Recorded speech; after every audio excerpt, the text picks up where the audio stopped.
Be grounded in who you are. Understand where you're from, understand your culture. If you can't speak any of your mother's or your father's tongue, understand where your mother and father came from. If you just came to Germany, learn the language. It will make things easier. Get information. Don't be afraid to ask. There's a lot you can achieve, and your skin color should not be a hindrance. And if I may close in saying that there's one author I listen to in his podcasts, and he said, why should we concentrate on the negative things that may happen to us? We have about 70 to 80,000 thoughts per day. And of all these thoughts, we decide to choose on all just the negative things that might happen to us. We have at our hands all the tools we need to be successful in this society. And you mentioned something about us being the minority in this society, but we're part of the global majority. We are the architects of our destiny, and it starts with our thoughts. Hello, everyone. Welcome to Africana, the podcast that is changing the narrative of Black Africans in the German landscape and that builds bridges. For those of you who are new here, this is our third episode in English because we are discussing the deeper things of life in this podcast. And sometimes, for the very best of our thoughts to come to life, that requires the English language if it's your native tongue. And I like to facilitate an authentic expression of those deeper things for my guests, so you will find some of these episodes in English every now and then. Like today, where I speak to Roger Brown, who is originally from Jamaica, but has been living in Germany for over 2 decades now. Roger is an IT solutions manager, a health and fitness expert, an avid reader, and as I see it, a teacher of our true African history. Roger has a lot of great wisdom to share with us, and he is the perfect example of how what you focus on grows while everything you ignore diminishes. From renewing his degree due to lack of recognition from the German bureaucracy to cultural obstacles one has to overcome in order to self-actualize, but also the opportunities of Germany and how to avail of them. There's a lot to unpack in this conversation, so enjoy.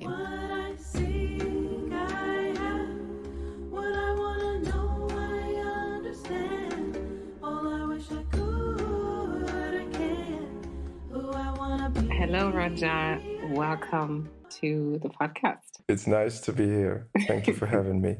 Yes, thank you for coming and joining and being open to share your story and your learnings about living in Germany. My pleasure. Before we start, could you introduce yourself briefly so that our audience knows who you are? So, my name is Roger Brown. I am of Jamaican heritage, and I've been living in Germany since 1996 in January. Presently, I live in Essen, and I live and work in Essen for the past 7 years. However, Essen is the 8th city in Germany that I've lived in. Yeah, you've come around in this country. And I would like to start, however, with one of the things I personally really appreciate about your story, which is or are the values that your parents instilled in you, specifically your father when he instructed you to make sure you can have a conversation with anyone you talk to. Maybe you can tell us more about what those values did, where they come from, and tell us a little bit about your parents along the way. So maybe I could start with how I grew up. I grew up in the countryside in Jamaica. Mm-hmm. And when I grew up in Jamaica, and probably even until today, there are people there who still do subsistence farming. So subsistence farming just means that you eat what you grow and you grow what you eat. And whatever rest you have, you probably sell it to somebody who sells in the markets or to the people in your community. Now, my father was an educator and my mother a housewife because I'm the youngest of 10 children. And being the youngest of 10 children didn't mean that I grew up in a massive family because most of them were much older than me. So by the time I was born, 6 of my siblings were already gone. So what's the age difference? My eldest brother is 25 years older than me.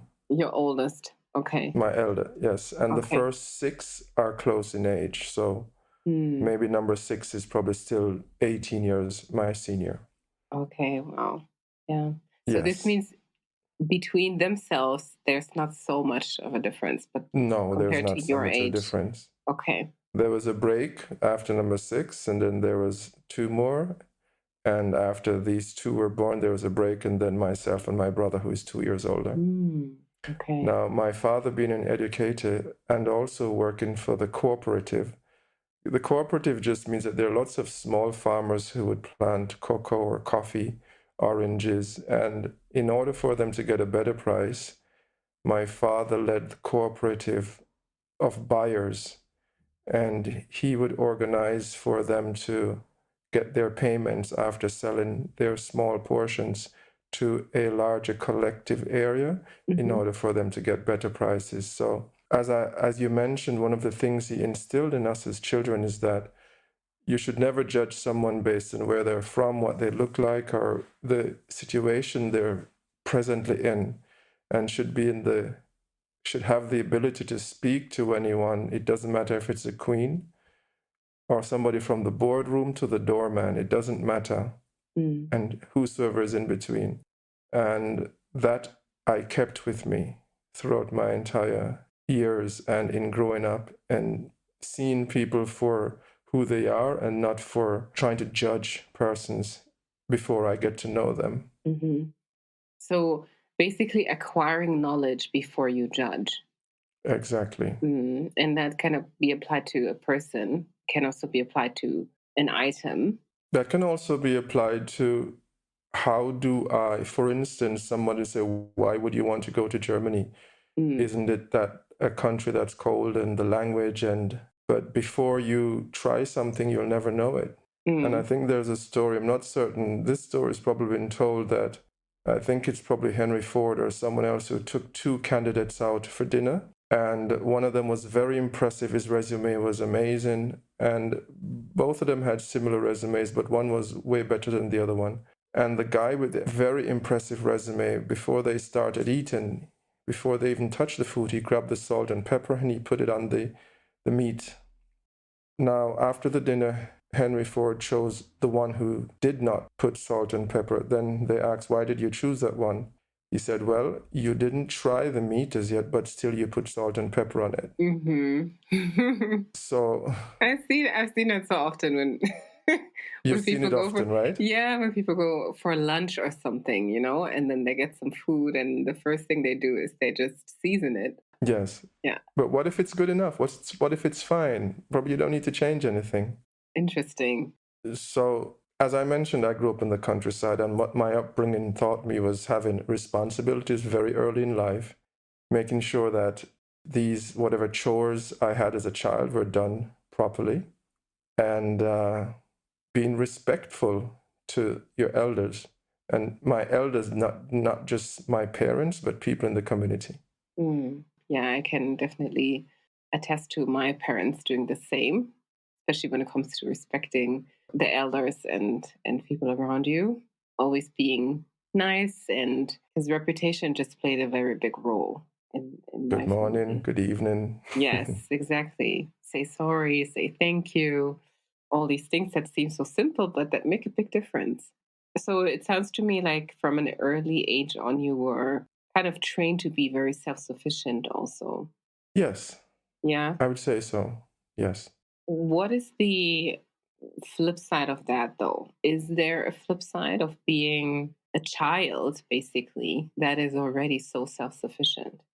To be honest, when you're a child and you grow up in a situation like that, you don't think about it. Probably now, in retrospect, you may think, oh, maybe I didn't have a childhood similar to those now, but it was a different time. And I had a fantastic childhood because our playground was outside. We had lots of trees, we could make our own toys, we had animals outside, we had dogs, so pets and stuff. Therefore, I can't say there's a big flip side to it. Probably not gallivanting as much as other kids were able to. However, if that's the flip side, I'm not certain. I don't know if it's a disadvantage. Yeah, I guess it really depends on how you take it, right? Like how Hmm. you use that and how you also just see life and see life, like the perspective that you take on, because one can easily say that it might have been too early, to be self-sufficient and think about responsibility and stuff like that. But it's great to see how you take it. And I wonder Hmm. how much of that still manifests today in your life. Like, would you say that that made you a very independent human being on this earth, that kind of, and how does that look like on the day to day? So even though being taught to be self-sufficient at an early age was part of how we grew up, it wasn't as if my mother, for instance, left me alone to do everything that I needed to do, or my older siblings didn't help me with things. It's just that as children, you start having chores maybe when you start going to school, not when you're in infant school, not when you're 2 or 3 years old. But even at that time, you learn and you watch what your parents do or the older siblings, and then you try to mimic them. Now, in terms of how does it apply to me today, yes, it does. It's still a part of who I am and how I identify myself as someone who is self-sufficient, someone who came to Germany and made his way here in order to have a better life, or let's say, and to study. And it is part of who I am to be self-dependent. Maybe a flip side of that is that we don't ask, or I don't ask for help very quickly or very early. Hmm. I that resonates with me a lot. But would you be the person that would ask for help when it's like almost almost too late, or when would you ask for help usually? To be honest, I rarely ask for help. Which is not very good. Hmm. If it's in a professional setting, I do ask for help. Mm-hmm. But even in a professional setting, I have had to learn that sometimes it's better to be in very good communication with someone you want to, or somebody who you report to, and give them in small portions the work that you need to complete instead of trying to be 100% with everything. Give them 60%, 70%, let them comment on it, come back and forth instead of waiting 3 weeks to respond and says, oh, I was trying to make this perfect. Because Mm-hmm. what I've learned over the years is just be consistent with anyone you're in communication with, because they really don't know what you're thinking. So in a professional atmosphere, I would ask for help much earlier than in a personal setting, I think. Mm-hmm. So it did come and kind of bite you in the back not to ask before. Yes, yes, I had to learn that. I had to Mm. learn it. I've had an instance where one of my managers many years ago said to me he had no idea what I was working on. I thought I was doing nothing. And then I gave him a report and was like, this is excellent, but it's just too late. Oh, wow. Yes, Wow, that's so interesting. So basically, being consistent with communication, even if can't communicate everything you would want to communicate. exactly. Yeah, I think that's such an important advice, because so many of us that come from this type of background that is very self sufficient and that is very responsible from a young age, we tend to build that aspiration of perfection.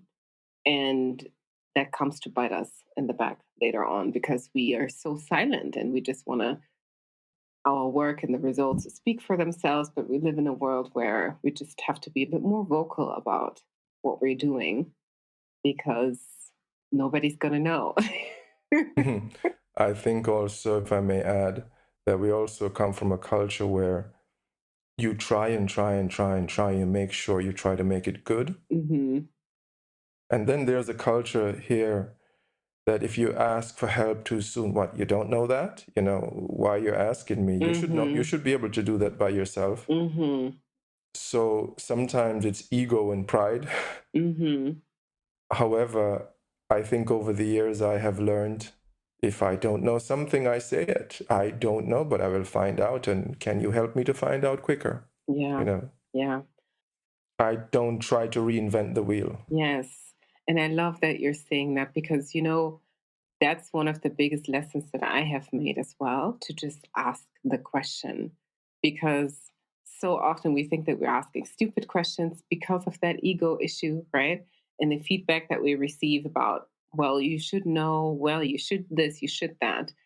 But Mhm. at the end of the day, no, you shouldn't, because you lived a completely different life. So, what are you trying to project, right? Like, you have a life that enabled you to know certain things and to not know others. And if you have questions about the things you don't know, then you have questions about the things you don't know. It's just that simple. But, Exactly.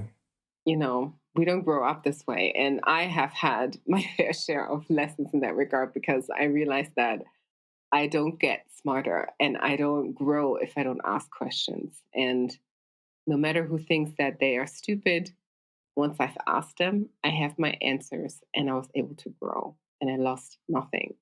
So, Mhm. yeah, thank you for highlighting that. Yes, yes. I want to go there a little bit more because you spoke about the culture here. And I would love to understand how you made that transition from Jamaica to Germany and what you thought of the culture here once you arrived. So before moving to Germany in 1996, I was here 3 times prior. Hmm. And it's on my third visit that I found out that you could study for free or almost for free in Germany. And I thought, oh, why isn't everyone in university? Because coming from a country like Jamaica where higher education is expensive, Mm. my thought was that everyone would be studying. Now, having moved here in 1996, I moved here with a premonition that I just have to do my language school and then I can go to university. However, it took a very long time for my qualifications from Jamaica to be accredited, and the accreditation did not come. It says it will not be accepted for me to use this to go to university. So, how does that tie into culture? I don't want to go deep into culture in the sense of, avoidance, distance, and from the Hofstede perspective. But in the sense that if you notice how the German language is, it's very structured. There are some things, Ausnahmen, there are different things that are. And then you have the Mhm. der, die, das, and things like that. The way the language is structured, it seems like the society and the way the education system is extremely structured. Mm. And it seems as if something comes into the system and it's not the same as it is, then it would be looked at as inferior, or to be looked at as how could this fit to our system Mm. if you didn't do 2 foreign languages in high school, for instance. Yeah, so basically, the language is so structured that um, everything in it has been thought through and intentionally placed the way it is. That's my interpretation. It's not Yes. scientific, Yeah, okay? yeah, yeah, yeah. Not just so I make sure that I get you. Okay. Got it. Yeah. Yes. Mm-hmm. So there's a certain structure to almost everything with no leeway to the left or right. Mm-hmm. Things are changing now. However, remember there was no internet in the 90s. And in order to get something accredited, you had to send it to a central area. I was living in Baden-Württemberg, and I had to send it to Stuttgart. I was living in Freiburg. And it took 6 months for them to respond to me that, no, you're not allowed to study. You need to go back to German school in order for us to allow you to study. Wow.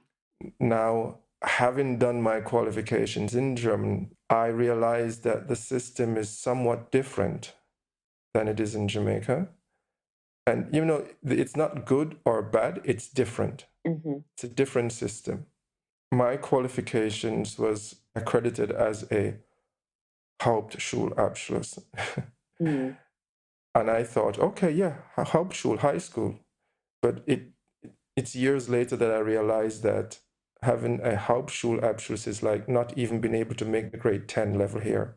Mm. Now, high school in Jamaica goes until 11th grade. If you're good enough, you can go straight to university. There are no extra subjects. For instance, here in Germany, for your Abitur, you may have 4 main subjects, and all of your other subjects are, like Nebenfächer. Mm. That doesn't exist in Jamaica. The Jamaican system is similar to the British system, whereby if you're doing 10 subjects, it's 10 main subjects.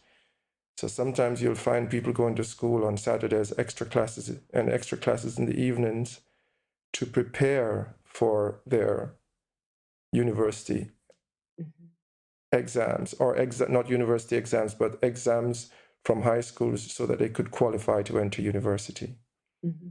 The difference here is that you have your Abitur, and based on your grade, then you will be accepted to go to different universities. So if you have a 1.0 and you did English and sports in Abitur, you can still get accepted to very good universities.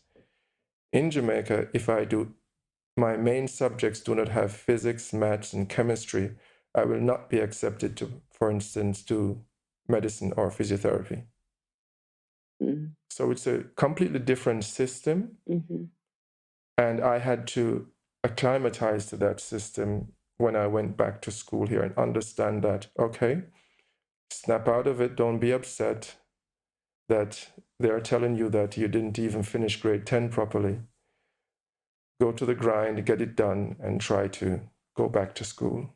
And that's what you did. So you just went back and redid what was missing. Yes, I should have taken 2 years to do my Realschulabschluss, but I said, no, I'm just going to take 1 year. And then after that, I took a break and said, you know what, I'm going to be self-employed. And then after 5 years, then I did my Abitur Abend, Realschul und Kolleg. But it was in the morning. That was just the name. So after 5 years, you did your... I worked 5 years full-time, self-employed. Yeah. And then I went back to school again and did my Abitur. Okay.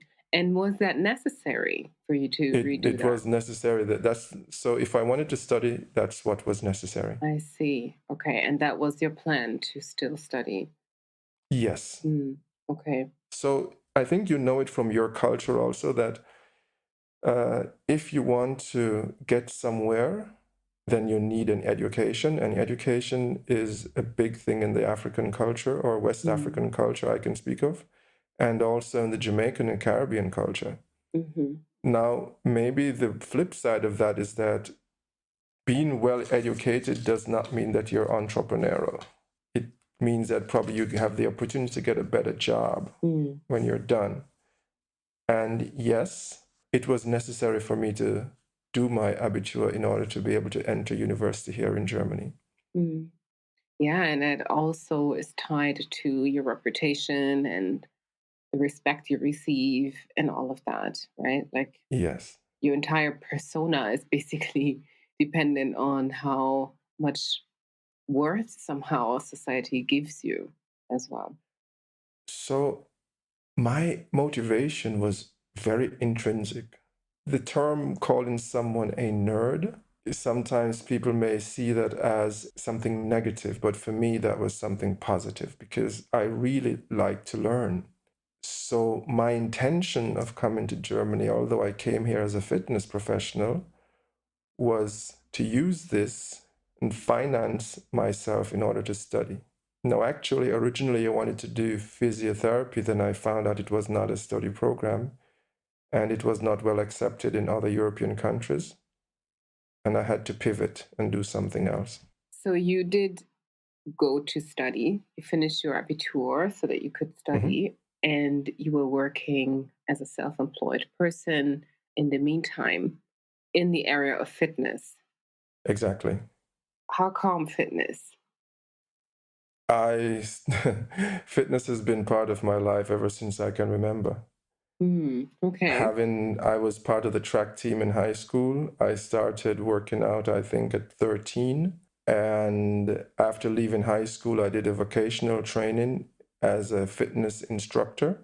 I was qualified by the American Fitness Association, and I worked in hotels in Jamaica teaching fitness. And then I qualified as a personal trainer and a massage therapist. So, based on that, and based on how small the community of fitness instructors were, I was able to have good positions in Jamaica. And the last hotel I worked at was one of the biggest sports and fitness hotels in the Caribbean back then.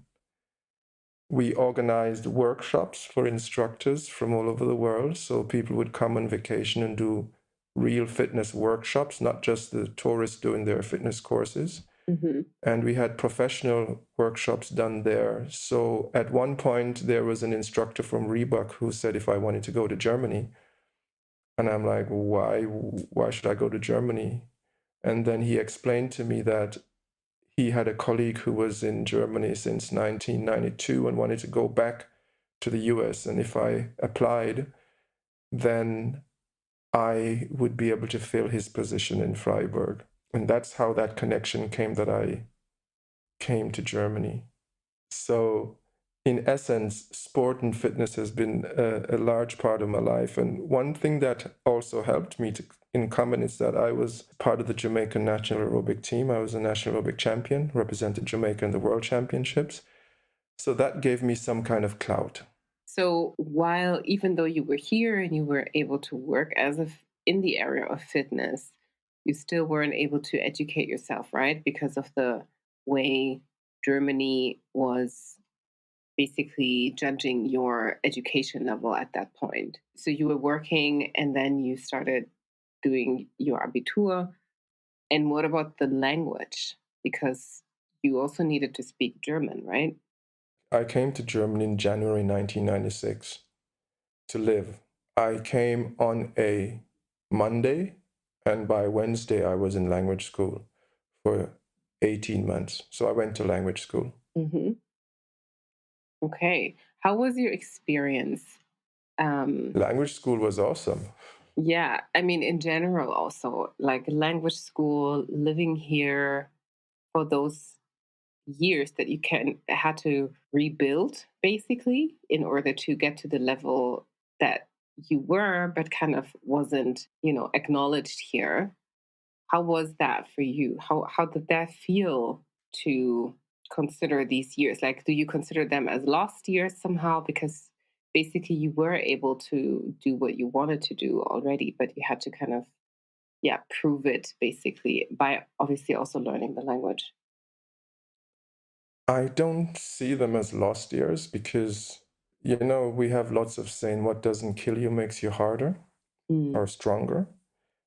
And during this time, of course, I was very disappointed that my scholastic skills or my scholastic grades from Jamaica were not accepted here in Germany. However, had I continued with my Abitur when I finished my Realschule, I would not have gotten the opportunity to work with companies that I worked with when I was self-employed. So therefore, I don't see it as a wasted time. It was disappointing, definitely, because I had to do things that I already did, but in a different language now. And that's one of the reasons why we're doing this also in English, because although I'm fluent in German, I still find that I can express myself way better and get deeper with how I feel about things in English. Mm-hmm.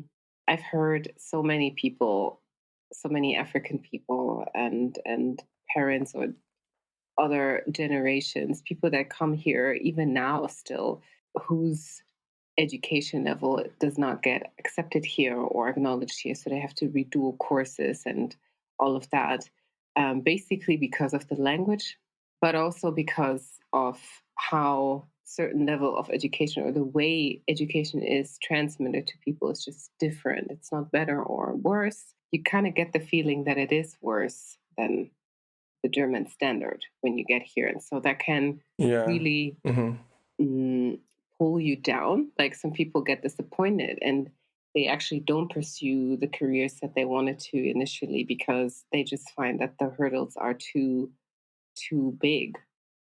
Mm-hmm. Definitely. There were times I thought I could give up. However, you have to understand that being the person I am, and this has a lot to do with resilience, and this has a lot to do with me being a foreigner in a country who, even though I went to language school, I have a lot of acquaintances who are German. But when you live in a system, you don't know how the system is for foreigners. So having German friends doesn't mean they will know what to do for somebody who is a foreigner. Mm. Now, I had to find out lots of information for myself. And in retrospect, I thought I was very scared of not having a job, for instance. Mm-hmm. So therefore, I was working consistently throughout all of what we spoke about from the day I came until when I was doing my Abitur, my Realschule, even when I was self-employed for 5 years. And after that, went back to university, I was working all the time. So Because you didn't know that you were able to actually take a break here exactly. and And yeah, be the carried by the system, fitness, basically. so the fitness industry has changed drastically. Yeah. Now you can do different studies and for fitness areas, you can do different formal training in the German system. And back then it was looked on as a hobby. Somebody does it a hobby in order to, have some dollars. And then if you know the physiotherapist or sport diploma somebody, then you're not considered somebody who could do this profession. Mm-hmm. However, things have changed. Lots of things have changed. You have people who say directly, I want this as a profession, and they go for it, and then you can study that right now. And what I want to also say is that you touched on one issue that the people coming to Germany and feeling inferior, not because they are black or white, but because the system says, if you do not have these and these qualifications, then we can't accept you. You may have studied that in your country, but no, this is Germany. It's different here. Mm. And then they get, demotivated and may say it's not so good here. How did you navigate through this? Like you mentioned you have high resilience that helped you kind of go for what you wanted, no matter what was the obstacle. What were those obstacles, maybe, and how did you deal with them? Could you give us some examples? Especially, I'm just also thinking about German bureaucracy and how this still is one of the biggest hurdles for people, even natives, like you said, right? So many people don't even know Mm-hmm. how to help. And at the same time, the common message is always, you need to integrate yourself. You need to learn this. You need to know this. You need to be like this. So I think the misconception of integration is that it's one way. I come to your country, so now I should learn everything about you. And that's not integration. That's forgetting where I'm from. And that's forgetting my roots. I don't need to forget where I'm from in order to integrate. And that's sometimes how integration or assimilation is propagated in the culture here in Germany. Mm-hmm. Ja, I think a lot of people have heard the song, wir sind jetzt in Deutschland, ihr seid jetzt in Deutschland, ihr sollt das so und so machen, things like that. But there are other ways and means of having solutions to problems. And I say to you that a lot of times it's that in retrospect we think, oh, wow, I actually did that. So you have to see it like this. I came, went to language school, didn't get my things accepted, started my own business, went back to school, did my Abitur, started studying, changed locations, went somewhere else to study. And I did not think about it at that time. Oh, this is so horrible how things are here, or this bureaucracy is too much. I didn't really have time to think about it. I was just finding out, how can I change the position I am in? How might I find better ways of earning money? How might I find a way of educating myself in order to make a better life for myself? Mm. So when that was happening, I wasn't thinking about all the bureaucracy I had to go through. You just went through them because there I was just no went other through it. option. Yeah. Exactly. Wouldn't you say it's a cultural thing, though? For instance, if we talk about Germany propagating this assimilation, wouldn't you say that it's the way it is because it's the culture? Just like you would go to another culture and be like, okay, this is how they do stuff. So, just if we want to be here, then we need to adapt to the culture. I think if you want to be in a country, then the first thing you should do is learn the language, Hmm. because that breaks down a lot of barriers immediately. Once Yeah. you can speak the language, people tend to leave you alone. And if they Okay. don't leave you alone, that is, I can speak from my experience. I don't want to say this is a generalized statement that that's how it happens. But then again, you also understand the language, and then you start to understand certain nuances that you would not understand if you didn't know the language. And if you want to learn a culture, then you need to learn the language. It doesn't matter where you are. Mm. Because the way people speak and express themselves and the way you culturally express yourself, then it has something to do with the way you speak and the way you express the way the language has a lot to do with it. And I'll give you an example. You can look at as much maps or Google Maps of 1,000 countries, but if you haven't been on the ground and experienced that country or gone there, you're still just looking at maps. Mm. So learning the language is a big part of acclimatizing and understanding a culture. So, are you saying that this is the only thing you need to do? No. Be aware of your surroundings and be aware of the rules and regulation of that land and try to abide by them. For instance, something simple. Sometimes people like to play music, or let's say Spanish, for example, the Spanish culture. People don't eat early, they eat late. You can't get dinner at 6 o'clock. It's just not possible. And I've seen situations where Spanish foreign students have a lot of problems in Germany because they, especially living in large villages with other students, German students or other students, that they want to start cooking at 8 p.m. and they're up at midnight, Mm-hmm. for instance, whereby, in Germany it's 10 o'clock and no noise after 10 o'clock. So understand how the people in that area operate, understand what things are, understand where you can avoid certain things and know certain things in order to be more assimilated. It's not just the language, it's very Mm. little things. However, learning the language still helps. Yeah. Yeah.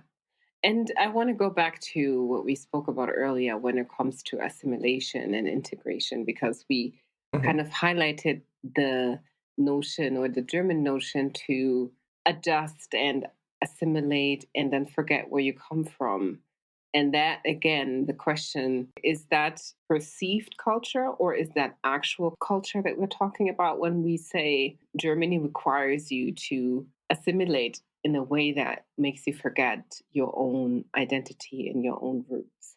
So I'm not an expert on that. Hmm. However, I think everyone has a different experience and everyone has different ways of seeing this. So, if I understand correctly, what you're saying is that based on the culture in Germany, you are required to assimilate and forget where you're from if you want to be successful here. Is that what you're saying? Yeah, so that is at least what I hear. Mm-hmm. So I'm wondering if you would agree to that and if that is something that people perceive because it is the reality or In because, some ways, yes. okay. But as I said, and this is all retrospectively looking at things, Hmm. but as I say, a lot of times you're in the grind, you don't really have time to stop and think about it.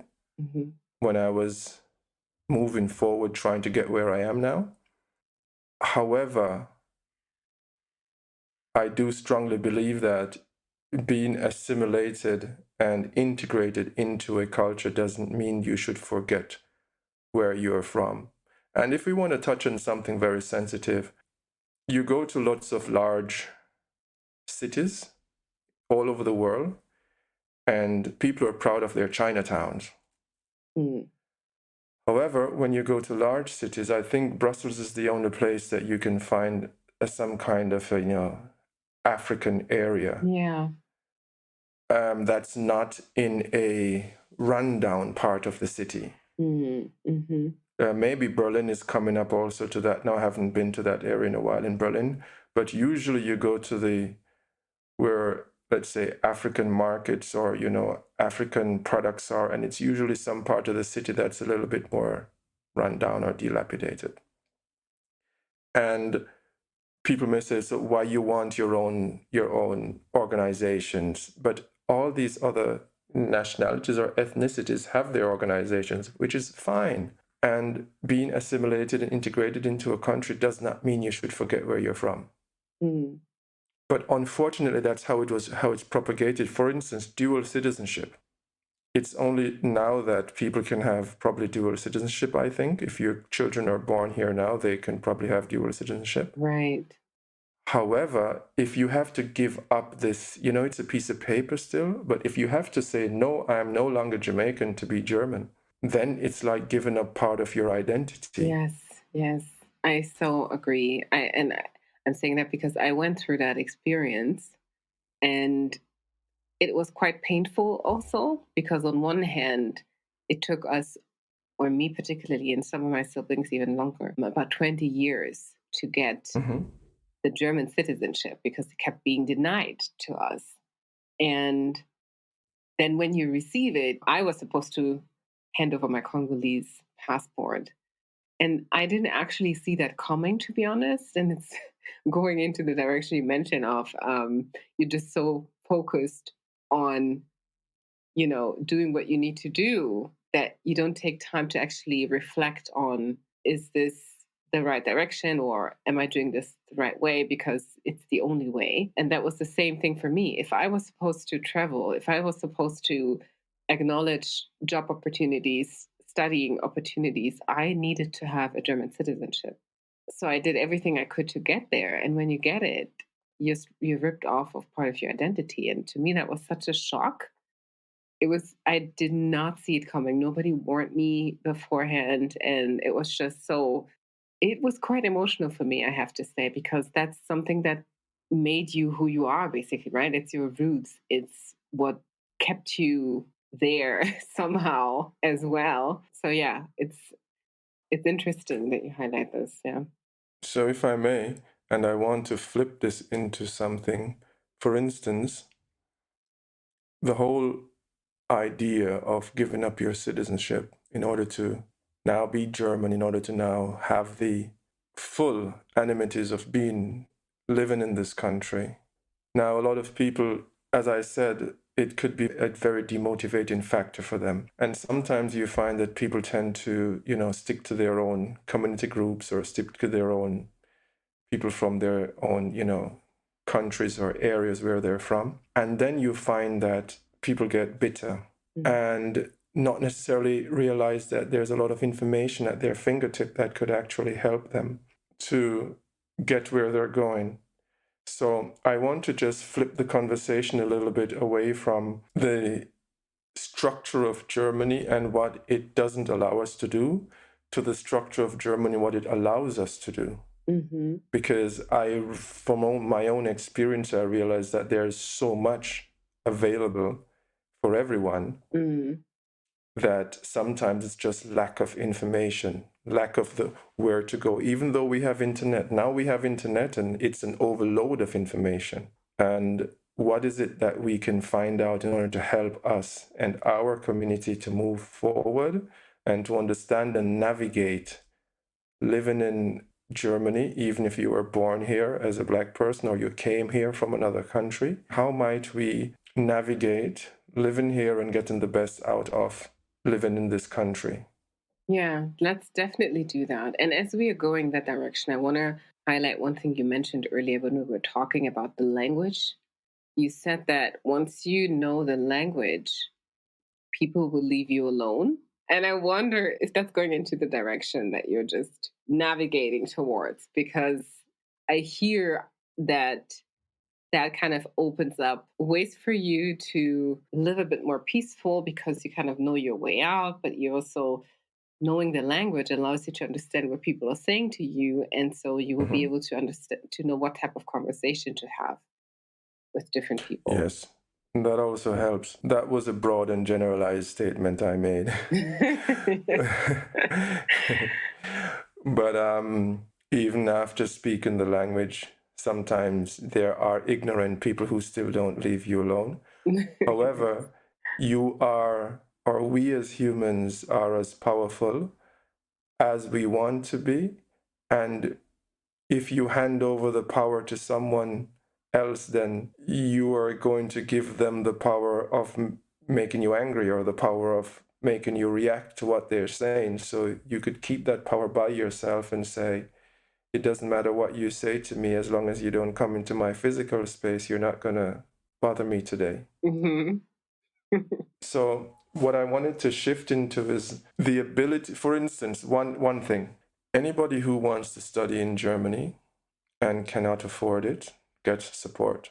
If your parents or your family paid taxes here, or you, for instance, I spent 5 years working, paid taxes, that's how I was able to get BAföG. Now, BAföG, I'm not certain where it is now, it's probably about 900 or almost 1,000 euros now. BAföG is paid, let's say, for a 4-year studies, 4 years. Now, the maximum amount of money someone needs to pay back is 10,000 euros. Maybe they have increased it to 12 now, but that was 10,000 euros. Now, if you make a quick calculation and say you get 1,000 euros a month for 3 years, that's 36,000 euros. And the maximum you need to pay back is 10,000. So that's less than half. If you finish quick, you get a rebate. If you pay back everything at one time, you get a rebate. And if you finish top of your class, there's another rebate. So if you fulfill these 3 things, top of your class, finish early, and you pay back everything at one time, probably you end up paying back 5,000 euros or 6 from 36,000. Mm-hmm. And this is knowledge that's out there, but sometimes people don't know about it. At all. And just having this knowledge and realizing that for me is not just BAföG, that's a stipendium. That's a scholarship. In addition to that, for instance, I try to tell a lot of young people, say, go and volunteer, do some volunteer work, do something in the Verein. Because, for instance, when you start studying, the Deutschlandstipendium is the one that looks at things like that, not just your school grades. And the Deutschlandstipendium gives you 300 euros every month. It doesn't matter if you're getting BAföG, for instance. So even if you're getting BAföG, you can still get Deutschlandstipendium. Oh, okay, wow. And it gives you 300 euros every month for the duration of your studies. This, you don't have to pay back any of it. And usually it's 50% from the university and 50% from a sponsoring company. I ended up working for a company that paid half of my Deutschlandstipendium in my master's for a year to do my thesis, and then I worked for them 6 months after that. So sometimes that's also an opportunity to meet up. Now, that's at the university level, but if we go even further down to, let's say, the high school and the junior level, how might we have people from our community realizing that you can get many things that you would like to have, you just have to have the information that it's there and available for you. Yeah, exactly. How do we get that knowledge to people? Because I mean, I don't have the solutions, you know. Too bad. But I don't have all the solutions, but it's just that we need to ask ourselves, and we need to come together and say, the information is there, and people should be able to ask questions, and sometimes it's important to know, what should I ask? So maybe an information Veranstaltung, something like that, so that people can understand that if you want to study, not everybody has to do a university studies. Yeah, exactly. You know, young people need to. So, for instance, if you want to be a carpenter, if you want to be a mason, if you want to be an electrician, you get paid while you're on the job. If you want to do a training as a Einzelhandelskaufmann, Kauffrau, or something like that, you get paid while on the job. Yeah. DM offers amazing training. DM is, for instance, a very good employer.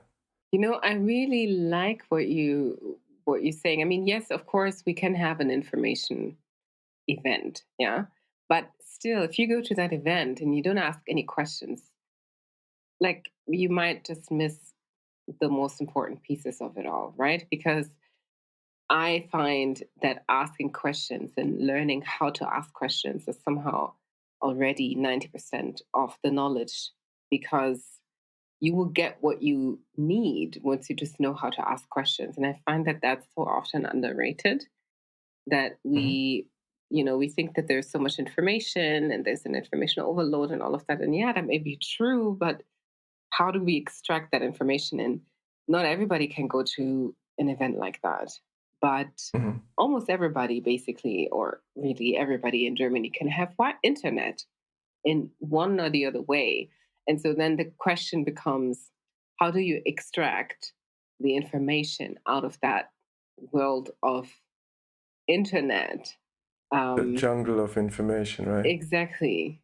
And I think that is the answer that you just gave, right? Like, you have to know how to like ask questions. And second, maybe to that is where, but really, one Google search will already start paving the way, I would say. Mhm, mhm. I strongly believe that independent of the difficulties that you have in a society like Germany, independent of the fact that somebody may not find the right foods they similar to their mother country, but you also remember that there are people who were born here who are black who feel very at home here. This is the only home they know. Mm. So we shouldn't ignore that fact also. And we should also be aware that knowing that you can, and I can see it in the company I'm working in, that now you have more people in positions of responsibility who look like you and me, who are visible, who are becoming more visible. Mm. And I always smile when I see a black policeman, a black soldier, a black bus driver, Mm. a black carpenters, masons, electricians, and people also who are in other positions. It's not just people who are in positions of power, but people who build our houses, people who work with different institutions within the community who are visible. Hmm. So now things are changing. And now people are realizing that someone can have a skill and have a mindset to use this skill to support their family or families. And if they have the certain mindset, then they can have these jobs. I see it in the company I work for also that it's not just a color thing, it's also that this company realized that they're educated and qualified people from all over the world Mm. and not just people who have studied in Germany. Yeah. What do you think are the limitations now, though? Because, yes, the tendency is positive. You are seeing more and more representation, more Black people in positions of power. But what do you think are obstacles still for us as Black people to thrive in Germany and in this German society, in the German landscape in general, if any? I see almost a lot of the obstacles is it's the mindset. Okay. And why I say that is the mindset from us as black people. Okay. Because if I look at the quality of people you have on your podcast, and these are not just two persons, and if I look at my network and the network of other people I know here, there's also one other thing is that people who get to certain positions, then they're not visible anymore, for Yeah. instance. And it would be great if what you are doing could be something that could expand to other areas where young people can see that, listen, if you want to achieve something in this society, your skin color may cause you some little difficulties, but it's possible. Hmm.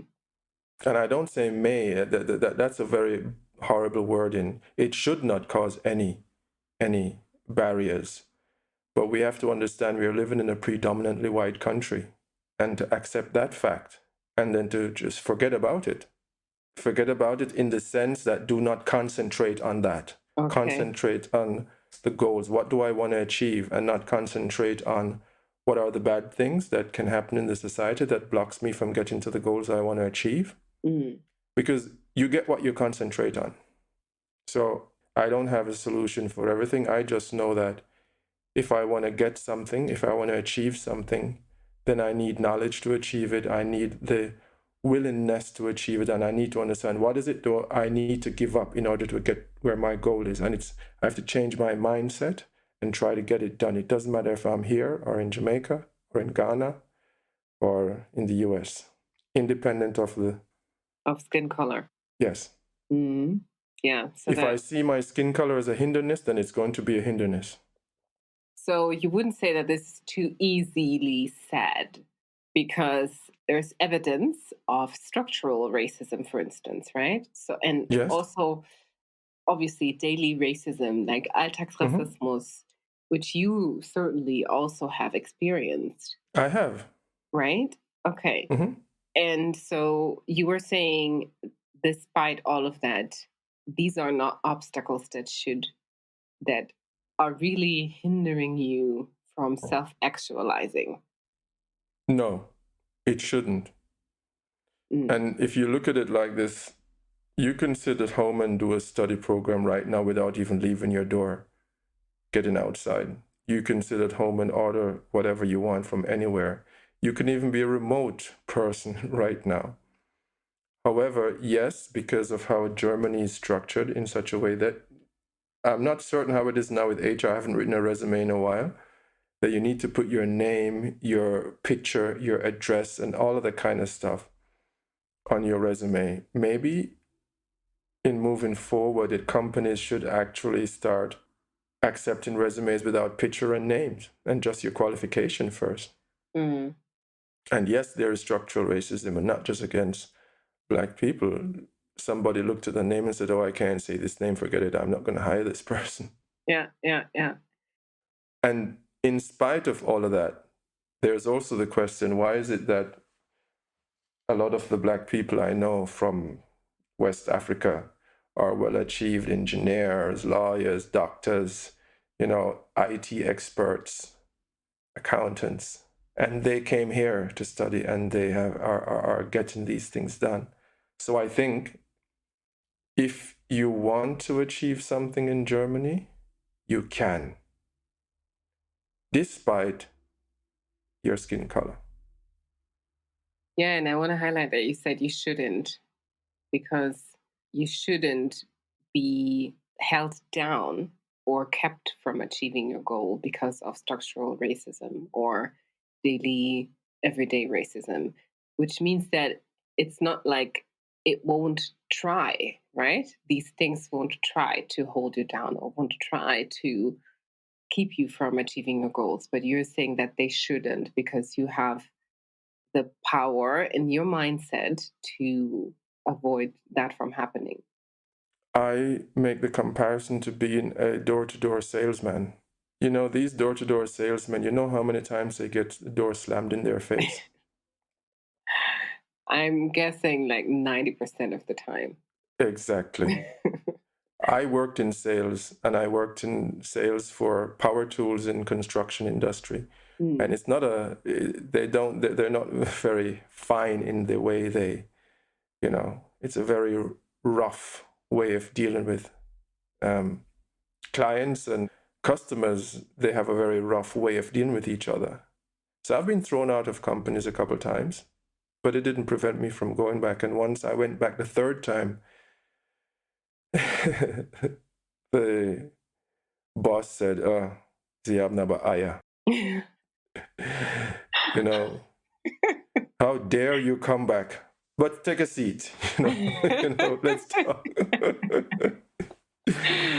Nice.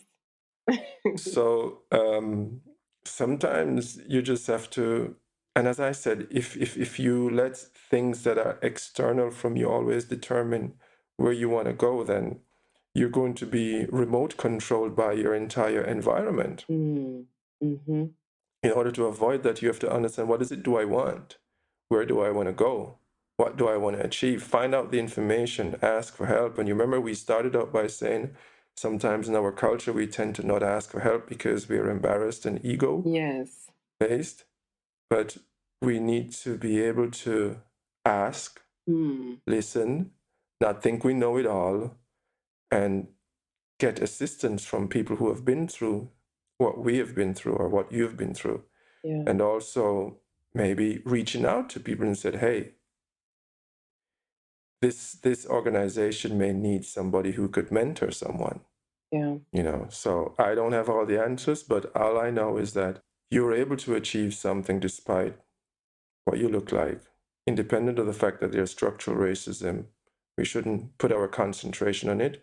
We should take back the power and say, how might we as people of African descent make sure that the society we're living in, though it may be not the ideal society for us, how might we take the positives out of it and make it even, and multiply these positives for us and for the ones who are coming after us? I wonder. Why the grass is green. No, that I know, actually. That I know.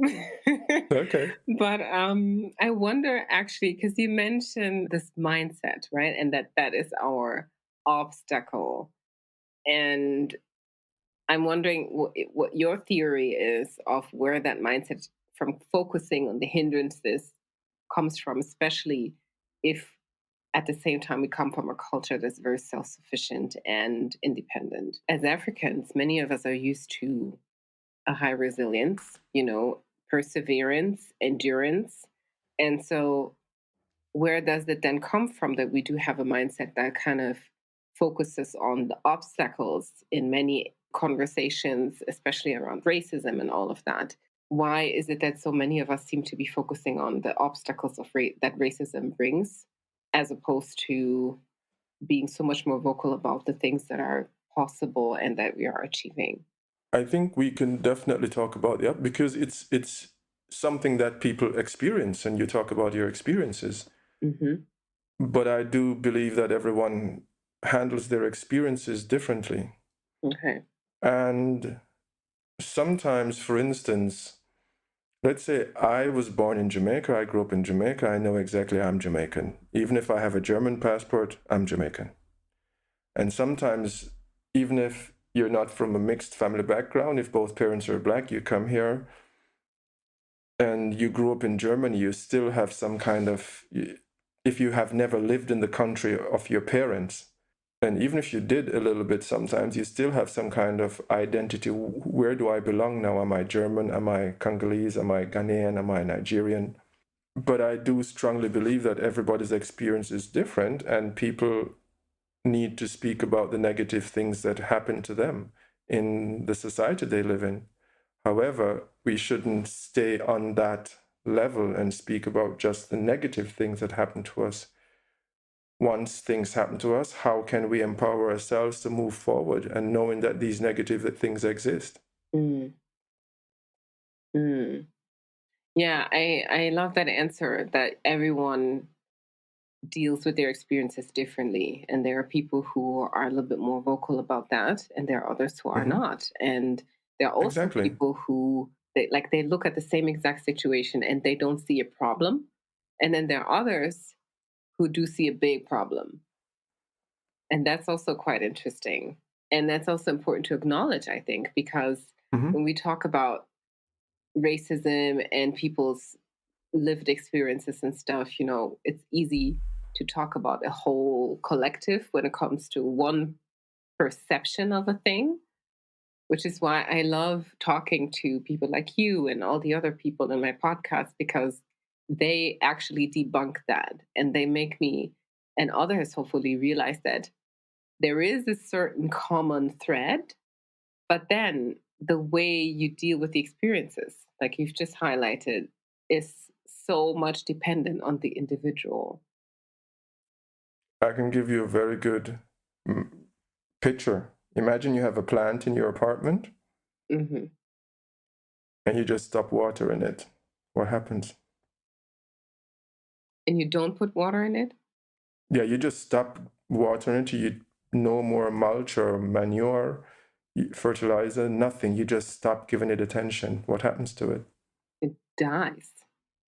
Exactly. Mm. So what we focus on, that's what we get. And if we focus on all the negative things that are happening around us, then we multiply them. That is not to say that we should not be vocal about things that happen. We should be, definitely, because if we keep it in too much, then probably we implode at some point. So, however, everyone has to express themselves how they find it fit. And what we should also avoid saying to people, oh, no, that doesn't happen. We should really avoid and check ourselves and say, listen, everyone has different experiences. And we should accept also and appreciate when somebody wants to share something with us. We should also be in the position to say, okay, now that you have shared that with me, what's the next step? What will you do, or how will you change that the next time? Yeah. Sometimes people may get angry, but it's fine. It's okay. Sometimes you don't have to say anything, just listen. Yeah, a dialogue. Exactly. Yeah, I agree. I totally agree. I think that that's so necessary, because we can see today how everything that is circulating around the world is just very polarizing and not necessarily building bridges. And we desperately somehow still long for those bridges, and we need to be listened to and heard and understood, but then we fail to first and foremost look for those bridges to build so that we can effect that change that we need actually. So I think lots of changes are happening, and lots of things are changing within the German society towards people of African descent. Yeah. And this is also happening with the plethora of organizations started and run by people of African descent. And there is, academic organizations, Verein, that helps young people come to Germany and do trainings. There are organizations that help them with Ausbildung or vocational training, so there are lots of organizations in addition to that. And I was speaking with a group of young academics, and the topic was, how does Afrobeats change the way people perceive people of African descent in Germany, or even change their perception of themselves? And one young man said, he's over 30, and he said his brother, who is 15 now, is just so proud and so, I am from this country, whereby when he was 15, as well, 17, 18 years ago, a lot of his young friends who were also of African descent tried to say, hey, I'm from the US.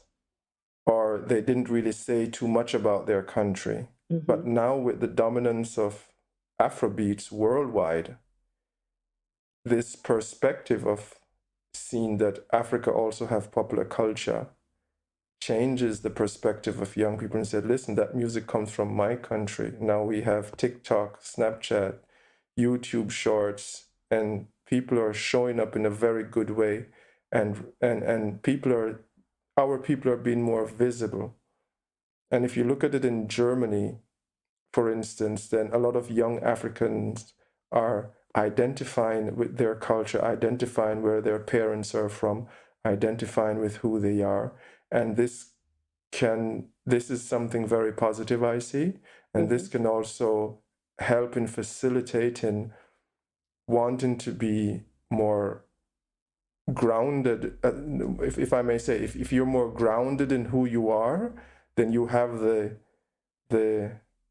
ability to get anything you want to achieve.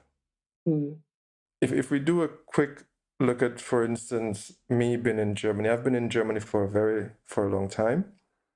And I came here with the expectation I was going to study immediately. It didn't happen. I just kept in the grind, keep going, keep moving. So what else can I do? Oh, okay. I need to pay 500 D marks back then, every month, 600 for physiotherapy. Oh no, I'm not earning that much money. I need to do something else. Went back to work. Maybe I can't do physiotherapy. It's not a study program. Okay, what else do I like? I like business. Okay, then I'll become self-employed. Worked for 5 years, paid taxes, And then I started to say, how might I study without having to work so much, because it's very physical. And then from there, I realized, okay, if I pay taxes for 5 years, then I'm eligible for BAföG. However, you have to start studying before you're 29, before you're 30, sorry. I don't know if that has changed. And then I just kept moving forward. So maybe in retrospect, certain things were a hindrance. I saw them as hindrance, but I didn't dwell on it. I kept moving forward. Maybe I would have been further in my career if had I stayed in Jamaica or went to the UK. I don't know. However, I am the person who I am today because of all the experiences I made on the way to where I am right now.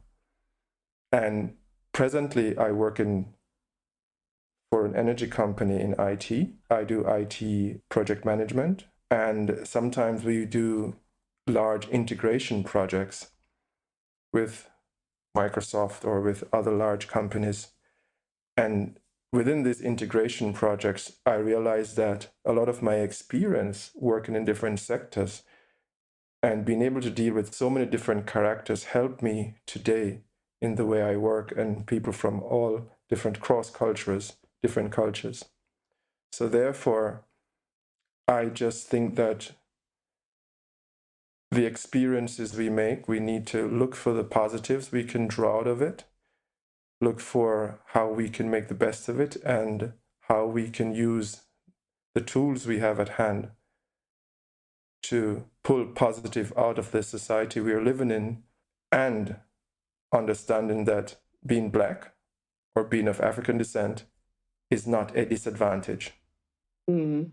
Yes, I love that. Also, based on your own experience and growth, to see how you've really lived that, like that advice that you're giving about focusing on what you want to achieve and that you will achieve it. You're a very good living example of the fact that you're not just talking about some theory that sounds good, but it actually happened. Yes, I could have given up a long time ago. If I was a hurdle athlete, my calves, my shin, my legs would be full of bruises. Oh, God.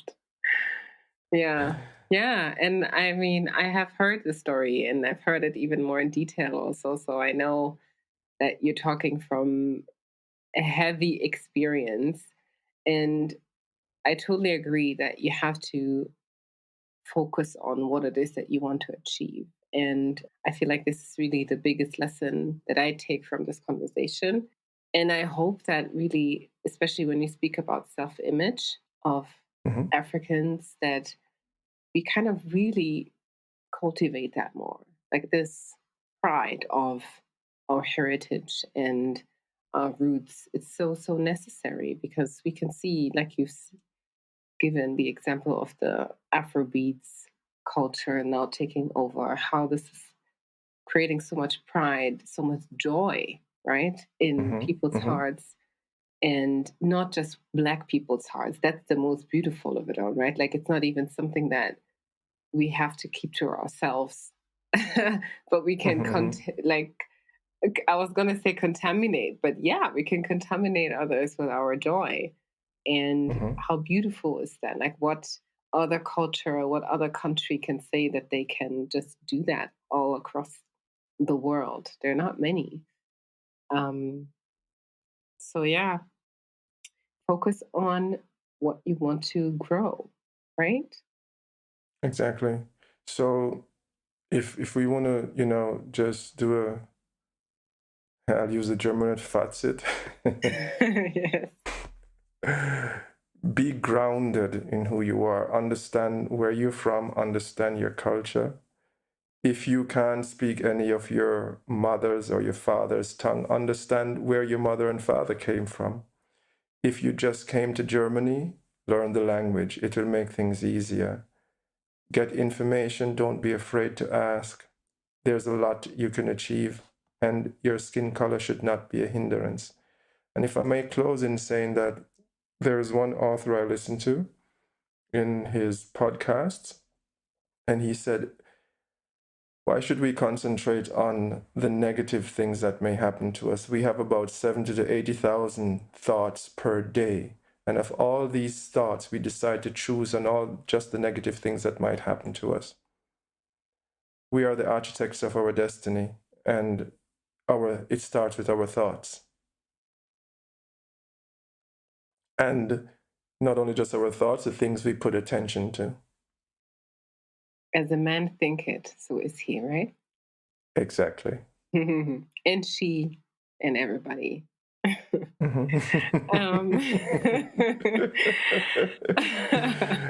So thank you, Roger. You said as I want to close with, but we're not there yet. Okay. Almost. Mm. You actually already took some things out of my mouth by providing really good advice to conclude. And I appreciate that. I really hope that people take that to heart. And especially because there are so many examples that we see of ourselves that do that and that are successful and that are happy with it. It's not like they are giving something up. They're actually becoming, just like you've advised, their whole selves. And they're doing it just beautifully and successfully. And I really wish that for all of us to get to that place where we can just be ourselves, be in our blackness, in our Africanness, in our roots, and at the same time, thrive in a country that we might be a minority in. We have at our hands all the tools we need to be successful in this society. And you mentioned something about us being the minority in this society, but we're part of the global majority. Yes. Thank you for highlighting that. We are part of the global majority, and that's a great perception or perspective to take on and to cultivate. Yes, I agree. You've already shared some information about the work that you do as an IT consultant, but maybe just in a nutshell for people who find that interesting, because that's also an important piece of the podcast. What can you tell us about the work that you're doing and what it is that people should take out of it? What I really do is I'm an IT solutions manager. What that entails is we build internally in the company I work with IT solutions for the renewable energy sector. What that means is that we may look at processes and we look at applications or how people work in various areas, and we ask the question, how might we make this process simpler, and how might we build an application that makes working or solving these problems easier for the persons who need this application, who use this application. One of the applications that my department has built is something that we use to see, for instance, all the energy that a wind turbine produces.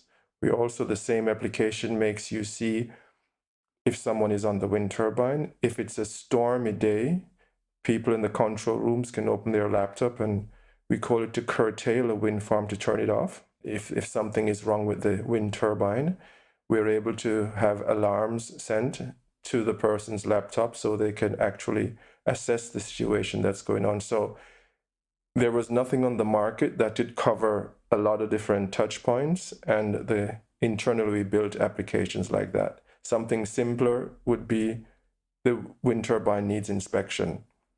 How do you inspect a wind turbine? You actually need to climb the wind turbine, you need to go into the wind turbine, and we digitize the process with an application that could be used to inspect the wind turbine.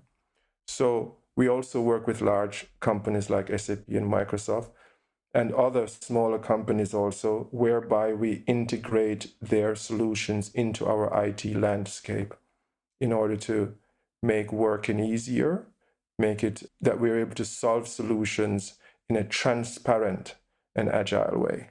So in a nutshell, being an IT solutions manager, we work with teams of developers, architects, and in order to enable the users of our applications to have a better user experience, and also for them to do their work in a more efficient and effective way.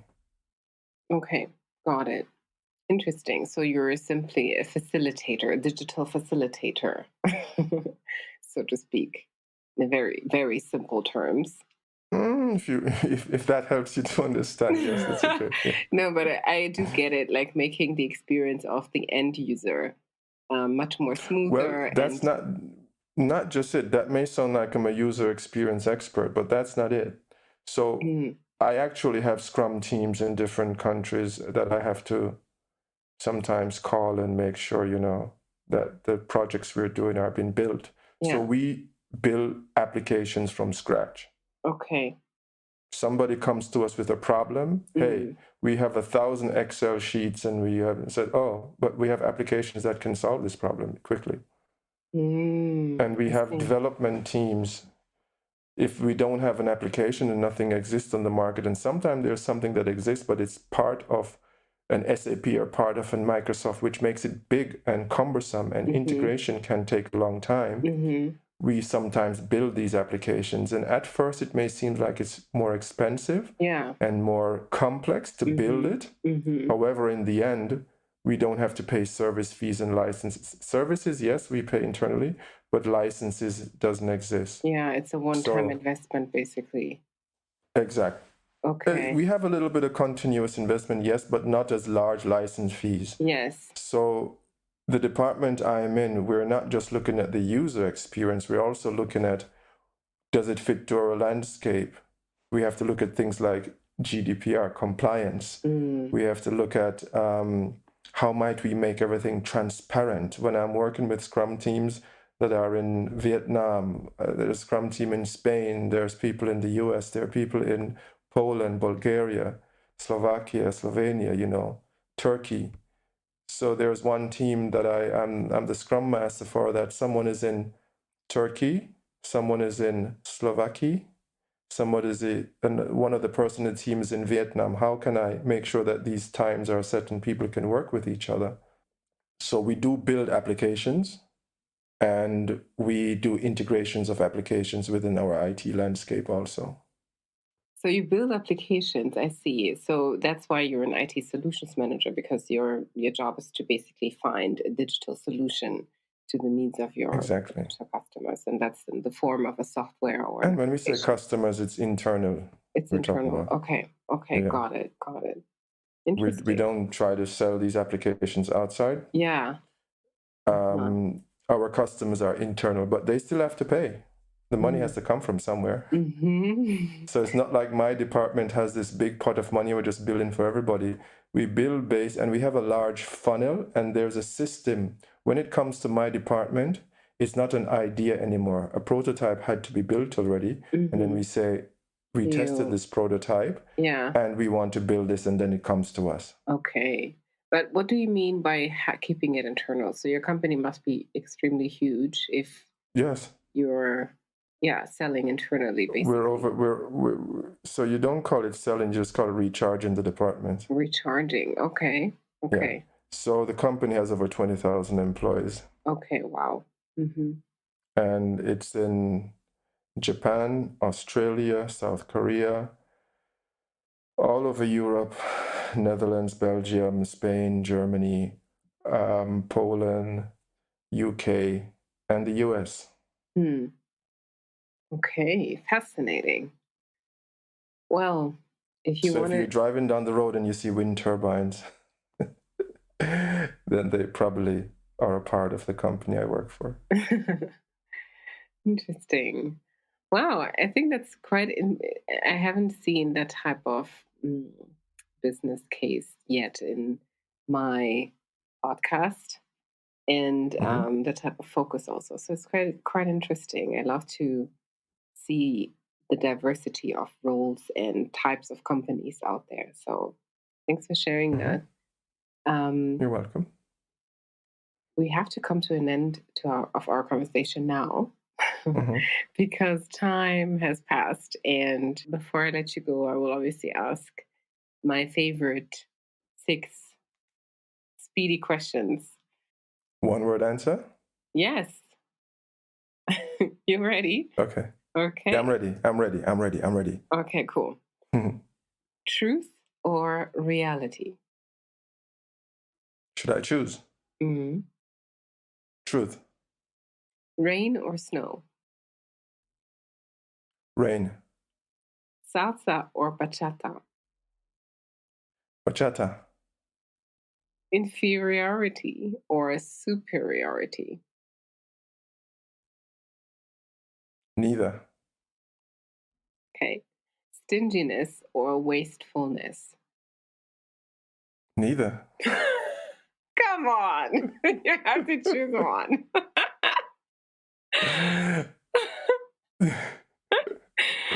I'm not stingy and I'm not wasteful. And I'm not inferior or superior to anybody. I'm sorry. Okay. I'll let that stand. Mhm. Last one. African or Jamaican? Both. Okay. Well, that's it. Thank you. You're welcome. It was a really funny conversation and at the same time very emotional and serious and informative and educational and very enriching. Thank you for that.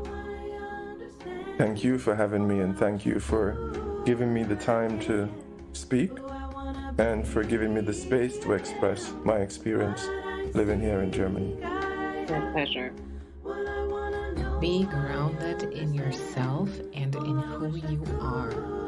Being secure in yourself is the basis for clarity and a focused mindset.